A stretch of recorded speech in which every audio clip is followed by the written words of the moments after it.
देश को साथ जो आप खिलवाड़ करते हो, इसीलिए ही देश आपको अभी सजा दे रहा है। इंडी गठबंधन का सारे दल आज हिंदू को डेंगू, मलेरिया, एड्स बोल रहे हैं। मैं दिल से चाहता हूँ कि राहुल गांधी और सोनिया गांधी का एक स्टेटमेंट निकाले और क्लियरली बोले कि we don't endorse all this thing. Modi ji तो ऑन रिकॉर्ड है कि मैं किसी को पैसा खाने नहीं दूंगा, ना खाऊंगा न खाने दूंगा। अपने जो काम करते हो, देश को साथ जो आप खिलवाड़ करते हो, इसीलिए ही देश आपको अभी सजा दे रहा है। सर, आज आप छत्तीसगढ़ आए, आपने सूरजपुर में, बेमेतरा में कई सभाएं की, आज प्रेस कॉन्फ्रेंस भी की। किन मुद्दों को लेकर आपने छत्तीसगढ़? देखिए, मेरा तो सिंपल बात है, छत्तीसगढ़ को माँ धरती ने सब कुछ दिया है। आप छत्तीसगढ़ माइनिंग में, खनन में, फॉरेस्ट कवरेज में, आज छत्तीसगढ़ देश का एक विकसित प्रदेश बन सकता है। लेकिन भूपेश बघेल जी का जो स्कीम्स है, जो नीति है, जो काम करने का तरीका है, उसका कारण आज छत्तीसगढ़ का जीडीपी असम से भी कम हो गया है। हालांकि असम में इतना संसाधन नहीं है, छत्तीसगढ़ का जो लैंड है उससे असम हाफ है। छत्तीसगढ़ से जो माइन है, मिनरल्स है, असम में उसमें हाफ भी नहीं है, 50% भी नहीं है। लेकिन भूपेश बघेल जी का नीति का कारण छत्तीसगढ़ पीछे हो चुका है और इतना तक चला गया कि अभी बेरोजगार को भी भत्ता देने का काम शुरू किया। मतलब रोजगार मैं नहीं दे सकता हूँ, उन्होंने ये खुला आम बोल दिया कि रोजगार नहीं है तो आप बेरोजगार भत्ता लो। तो ये छत्तीसगढ़ हमें नहीं चाहिए। हमें ऐसा छत्तीसगढ़ चाहिए जो देश को नेतृत्व दे, इकोनॉमी में अपना इतिहास, अपना संस्कृति को लेकर छत्तीसगढ़ का उत्थान हो, नवजागरण हो। और इसीलिए मैं मानता हूँ कि भूपेश बघेल जी को जाना चाहिए और नरेंद्र मोदी जी को एक बार छत्तीसगढ़ का जनता के लिए काम करने का अमृतकाल में मौका देना चाहिए। सर, आज आपने सूरजपुर में भाषण के दौरान रेहान वाड्रा की बात की, सर आपने मदरसा की बात की। सर देखिए, जैसे असम में हमने मदरसा बंद किया और हमने बोला कि बेटियों को मेडिकल पढ़ना चाहिए, इंजीनियरिंग पढ़ना चाहिए। आज असम में 1500 मेडिकल सीट है। आउट ऑफ 1500 सीट, 285 सीट में मेरा मुसलमान बेटा बेटियों पढ़ते हैं।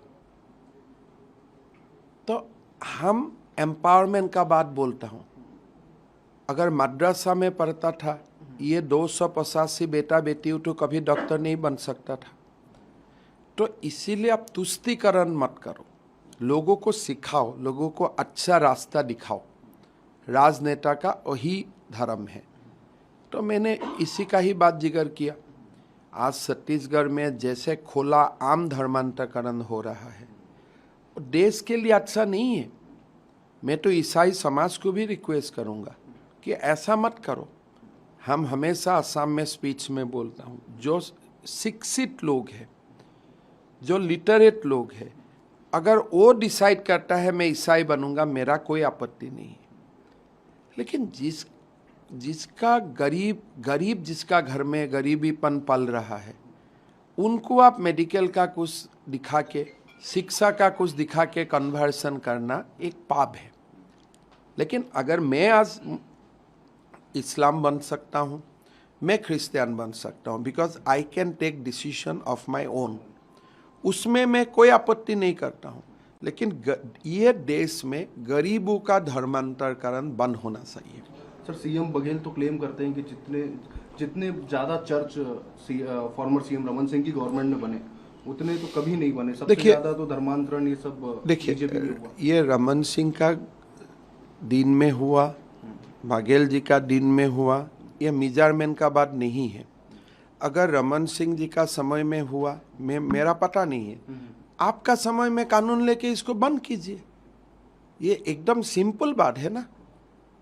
अगर आपको लगता है कि रमन सिंह जी का समय में कुछ हुआ है जो आप भी इसको अच्छा नहीं मानते हो, तो आपका तो विधानसभा में फुल मेजॉरिटी है, आप जाके क्यों बंद नहीं करते हो? जब आप बंद नहीं करते हो तब मुझको यही मानना पड़ेगा कि आप ये बात जस्टिफाई करने के लिए बोलते हो, बाकी कुछ कारण के लिए नहीं बोलते। आपका दिल से ये आवाज़, आपका दिल का आवाज़ ये नहीं है।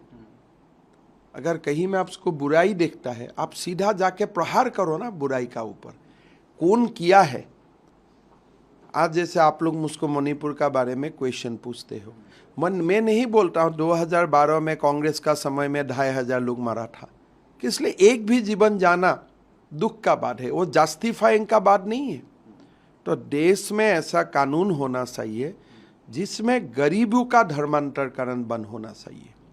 जब आप एक शिक्षित हो जाते हैं, आप +2 पढ़ते हो, डिग्री पढ़ते हो, आप अपना डिसीजन बिना इंड्यूसमेंट आप ले सकते हैं, तब आपको जरूर धर्मांतरकरण का अधिकार है। तो ये सब मुद्दा है, चुनावी मुद्दा है, समाज का मुद्दा है, और ये सब मुद्दा खोल के बोलना भी चाहिए, नहीं तो रुक जाते हैं कहीं ना कभी। सर, आपने बाबर की बात की, क्या आपको लगता है कि रोहिंग्या और यहाँ पे भी छत्तीसगढ़ में भी बहुत ज़्यादा बसावट हो गई? देखिए, छत्तीसगढ़ ऐसा है, अभी हमने काल परसों एक केस एनआईए को दिया हूँ।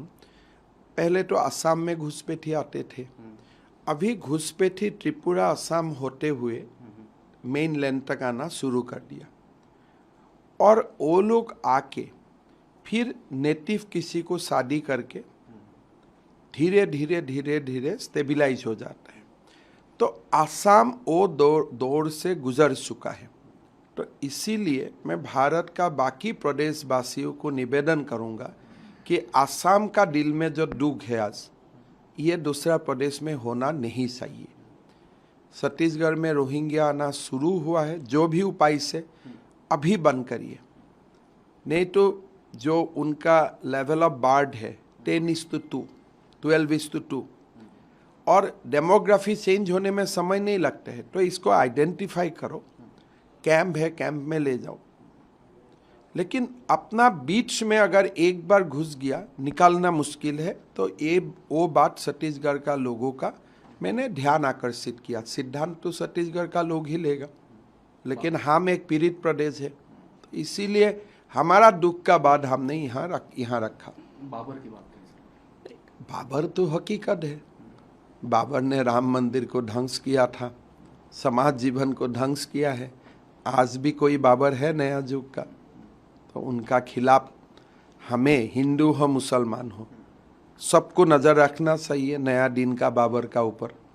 इसलिए बाबर होने से हिंदू मुसलमान का भी भाईचारा खत्म हो जाते हैं। ना हमें मंदिर को ध्वंस करना है, ना हमें मस्जिद को ध्वंस करना है। तो इसीलिए बाबर समाज में नहीं आना चाहिए। Sir, last question sir, second last question sir, TS Singhdeo आपके मित्र, आपने बात की, आप कांग्रेस में थे, बीजेपी में आके सीएम बने, और यहाँ पे 2.5 साल के बाद वो सीएम नहीं बन पाए, ऐसी चर्चा मीडिया में। देखिए, 2.5 साल का बाद टीएस सिंहदेव को सीएम बनना था, नहीं बना, ठीक है। शायद गांधी फैमिली को पूजा करने में इनका कुछ कमियां रह गया, लेकिन आगे जाके ये 1.5 महीना के लिए वो डिप्टी सीएम क्यों बना? एक तो प्रतिष्ठा का बात होता है, तो इसीलिए वो मेरा मित्र है, लेकिन मैं थोड़ा दुखी हूँ कि उसको 1.5 महीना का डिप्टी सीएम पद लेना नहीं चाहिए था। नहीं, मैंने यही क्वेश्चन किया, मैं कोई किसी का रिलीजियस फेथ को क्वेश्चन नहीं किया हूँ। मैं इतना ही बोला हूँ कि इंडी गठबंधन का सारे दल आज हिंदू को डेंगू, मलेरिया, एड्स बोल रहा है। मैं दिल से चाहता हूँ कि राहुल गांधी और सोनिया गांधी का एक स्टेटमेंट निकाले और क्लियरली बोले कि we don't endorse all this thing, और आगे बोलेगा तो हम आपका साथ संबंध नहीं रखूंगा। तो ये इतना तो हम आशा कर ही सकता हूं ना। उनका फेथ क्या है उसमें मुझको पढ़ना नहीं है, वो उनका मामला है। लेकिन जो देश का मेजॉरिटी कम्युनिटी का ऊपर आक्रमण होता है, और आक्रमण आपका गठबंधन या आपका दल का अंदर से ही होता है, तो आपका दल का मुखिया होने का नाते आपको एक प्रिंसिपल स्टैंड लेना चाहिए।